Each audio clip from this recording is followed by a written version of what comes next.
সাংবাদিক উন্নয়ন পরিষদ ও সচেতন সাংবাদিক মহলের উদ্যোগে আজ চট্টগ্রাম প্রেস ক্লাব চত্বরে এক মানববন্ধন কর্মসূচি অনুষ্ঠিত হয়েছে।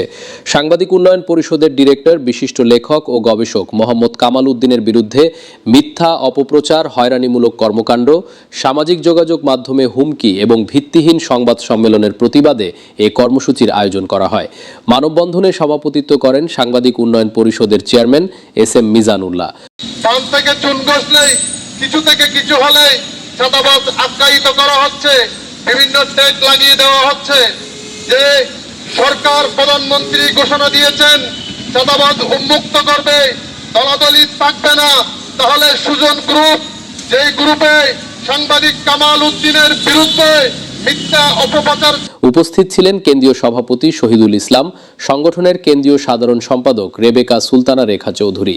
এছাড়াও দেশের বিভিন্ন জাতীয় দৈনিক পত্রিকা, অনলাইন সংবাদ মাধ্যম, টেলিভিশন চ্যানেল এবং সাংবাদিক সংগঠনের প্রতিনিধিরা মানববন্ধনে অংশগ্রহণ করেন। নারী সাংবাদিকদের কলমকে থামিয়ে দেওয়ার জন্য তারা বোধহয় একটু বেশি বেপরোয়া হয়ে যান। তারই সূত্রপাত ছিল সাংবাদিক বেবি আক্তারকে ঘিরে কিন্তু যে কামাল ভাইয়ের বিরুদ্ধে যে অপপ্রচারের সামনে তিনটি দুই গ্রুপে মারামারি হয়। ওখানে একটা মামলা হয় খুলশী থানায়। খুলশী থানার পুলিশ মামলার সাথে আমার থেকে ভিডিও ফুটেজ নিয়ে যায়। আমি পুলিশকে কেন ভিডিও ফুটেজ দিছি, এটার জন্য সুজন গ্রুপ আমাদের উপর বিভিন্নভাবে হুমকি দিচ্ছে, আমাকে মেরে ফেলবে, আমার বোনকে কলেজে যাওয়ার সময় উঠাই নিয়ে যাবে, এভাবে বলে বিভিন্নভাবে হুমকি দেয়। রাতে 3টা বাজে ওরা হামলা চালায়। 9 তারিখ ওরা সকালবেলা হামলা চালায়।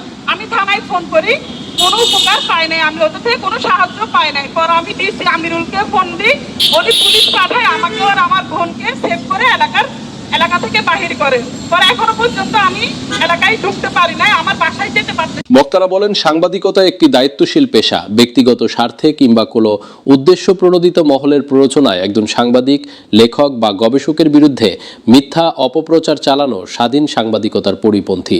তারা সামাজিক যোগাযোগ মাধ্যমে হুমকি, মানহানিকর প্রচারণা এবং বিভ্রান্তিকর তথ্য প্রচারের নিন্দা জানান। মানববন্ধনে উপস্থিত বক্তারা সংশ্লিষ্ট কর্তৃপক্ষের প্রতি আহ্বান জানিয়ে বলেন, সাংবাদিকদের নিরাপত্তা নিশ্চিত করতে হবে এবং যে কোনো ধরনের মিথ্যা, অপপ্রচার, সাইবার হয়রানি ও মানহানিকর কর্মকাণ্ডের বিরুদ্ধে প্রয়োজনীয় আইনগত ব্যবস্থা গ্রহণ করতে হবে। এ সময় উপস্থিত ছিলেন কেন্দ্রীয় সাধারণ সম্পাদক জহিরুল ইসলাম বাবলু, কেন্দ্রীয় সাংগঠনিক সম্পাদক শাহাদাত হোসেন সহ সভাপতি চট্টগ্রাম মহানগর মুরাদ হোসেন বিপ্লব, সাংগঠনিক সম্পাদক চট্টগ্রাম মহানগর জাহেদুল ইসলাম সরেজমিন বার্তা, শাহরিয়ার সুমন চ্যানেল 21, সাজু তালুকদার, জামাল উদ্দিন, মোহাম্মদ রফিক প্রতিদিনের কাগজ। মানববন্ধন শেষে অংশগ্রহণকারীরা সাংবাদিকদের মর্যাদা রক্ষা, সত্য ও বস্তুনিষ্ঠ সাংবাদিকতা প্রতিষ্ঠা এবং অপপ্রচার মুক্ত গণমাধ্যম পরিবেশ নিশ্চিত করার আহ্বান জানান।